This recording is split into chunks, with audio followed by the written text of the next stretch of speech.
Hello, welcome to Movie Castle. I'm your host Cooper.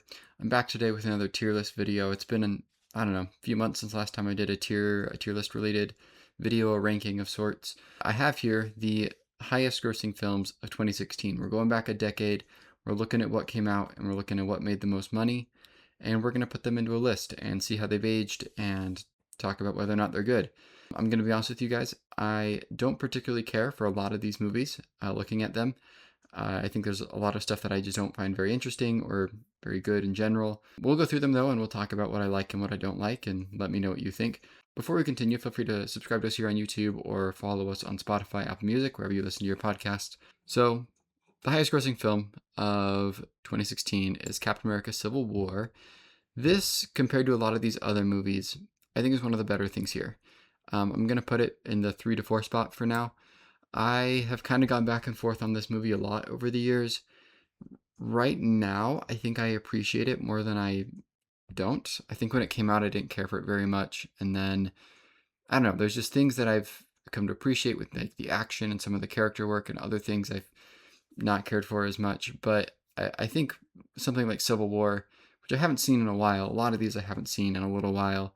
I'll let you know which ones I've seen more recently, but Civil War is kind of in my mind become a little bit better post Endgame. Find that the fall off of current Marvel and the sort of disconnected feeling of Marvel movies at this point has actively made, or like retroactively made, a lot of the low points of the Infinity Saga a little bit better. Not that this is like the lowest of lows or anything, but this has just never been one of my top movies in Marvel, whatever. But this feels just so connected and so like it serves a purpose within the larger Marvel canon that it has actively become something that I think I appreciate more. I haven't seen it in a little bit again, so I don't know if I'd feel differently. I do plan on rewatching it at some point soon, but for now I think I'm going to put Civil War there. But let's do The Jungle Book next. So this is, I believe, the first live action Jon Favreau Disney remake. I don't care for these movies. I don't like the live action remakes. I don't like supporting them. I think I've seen this once and I was incredibly bored. It's probably not the most offensive thing here, so it's going to sit in the 7 to 8 for now. We'll see though. I might move it, but I don't really have a ton to say about it. I don't know. It's I think a more successful movie than the Lion King remake, which I don't care for either.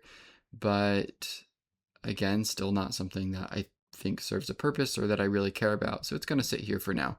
Let's do Rogue One. Now, I am a Rogue One defender. I've been a Rogue One defender since day one. I really like it. I'm watching Andor right now, and I'm hoping to go finish Andor and then go straight into this whenever I get around to finishing it. I've been stuck in season 2 for a while, just haven't had a ton of time for Andor at the moment, but when I get to it, I will rewatch Rogue One. But I do like this as a war film, and I think it's some of the best action to come out of Star Wars and this decade. I don't know. I think it's a fun movie. I know that people have issues with some of the characters and their shallowness, which is fair, but I'm able to look past that. I think the good outweighs the bad here, and there's just some sequences in this that were thrilling then, and I think are still thrilling now. So Rogue One's probably going to be at the top of the list. Fantastic Beasts. I am not a Harry Potter guy, so I'm going to probably put this here at the 7th spot. We'll put Jungle Book at 8. I don't really have a ton to say about this because, again, I just don't have much of a relationship to these movies. I know I saw this when it came out. I haven't seen it since. It, probably pretty inoffensive, just doesn't do anything for me. I feel comfortable putting it there. I could see this going up, though. I'm looking at some of these other movies here. I could see this going up, maybe. Again, just not something that I've ever really cared for too much or come back to anything like that. But I have seen all 3 of these in theaters, so I don't know. I do have some memory of them, but not particularly something that I find too interesting. Let's do Life of Pets.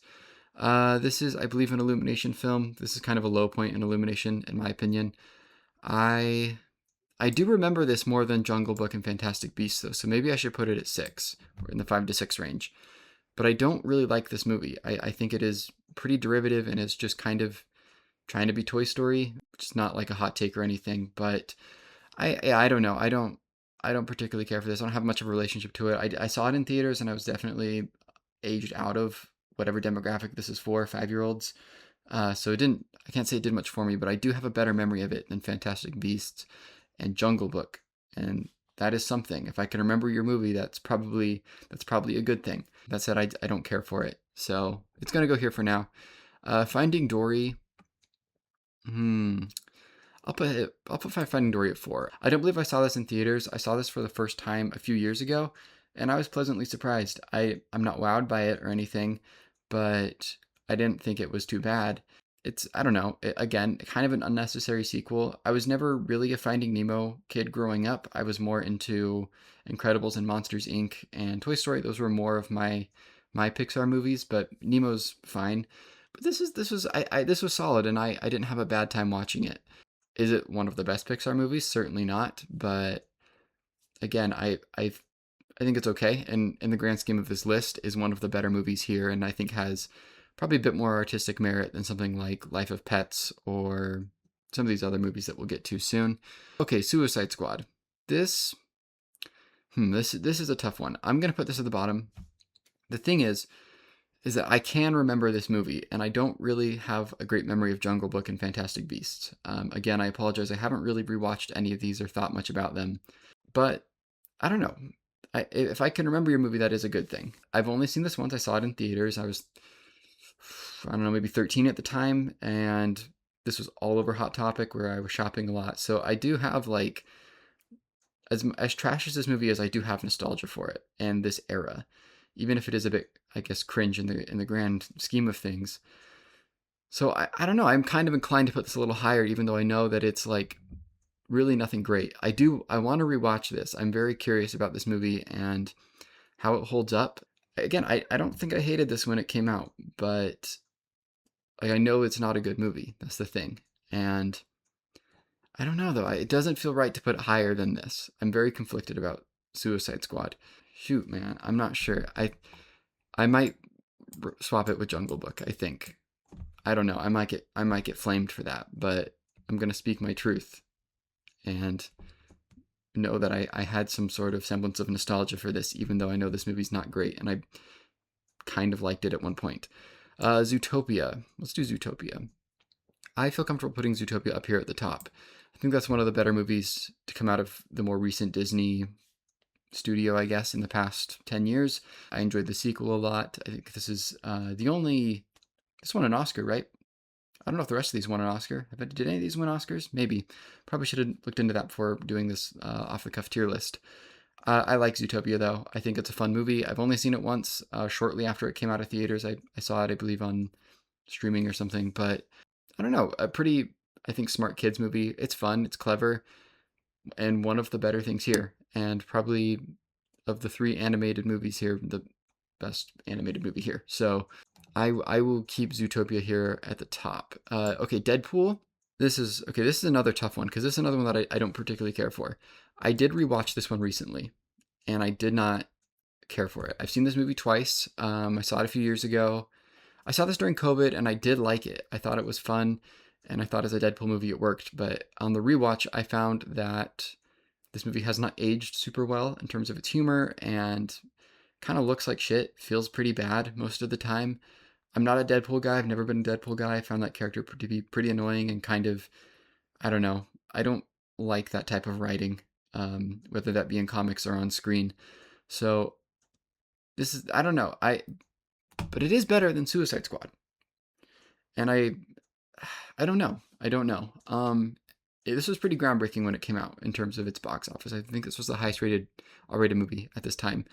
I feel comfortable putting it here, but I don't care for this movie. I don't know. I'm not sure what to do with Deadpool. I'm kind of conflicted with him. Okay, BVS. This is another one that I rewatched fairly recently. I was pretty curious about it. I think we're going to move Suicide Squad back to the bottom. And we're going to move Life of Pets down here. BVS is going to hang out right here. This is a pretty controversial movie. It has been since it came out. I find that the first half of it is pretty interesting, and I think the second half of it kind of loses steam a bit.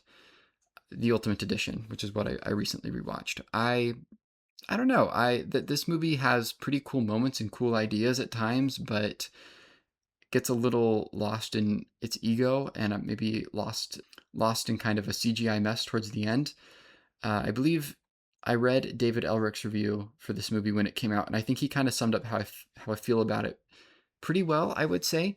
That the first half of this is trying to be something and trying to say something more so than most Marvel movies at this time, which is why he kind of likes this movie, at least the first half of it. And then the second half of it is where it kind of devolves into being what a lot of Marvel movies were doing at this time, where you get this big doomsday fight that's pretty ugly and pretty heavy on CGI, and then it is a lot of setup for what will be a pretty disasterful Justice League movie in the coming years.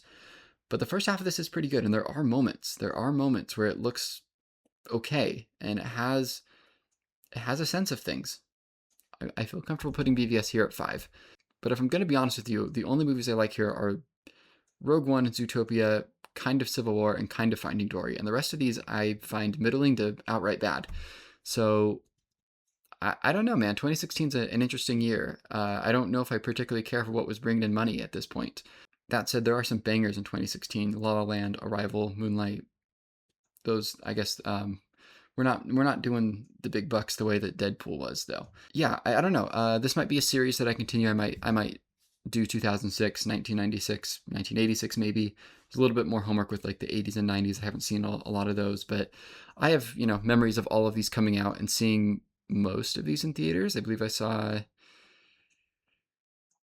a little over half of these in theaters. So I don't know. This is an interesting time capsule to look at what was valued in big budget movies and what people were showing up to at this point.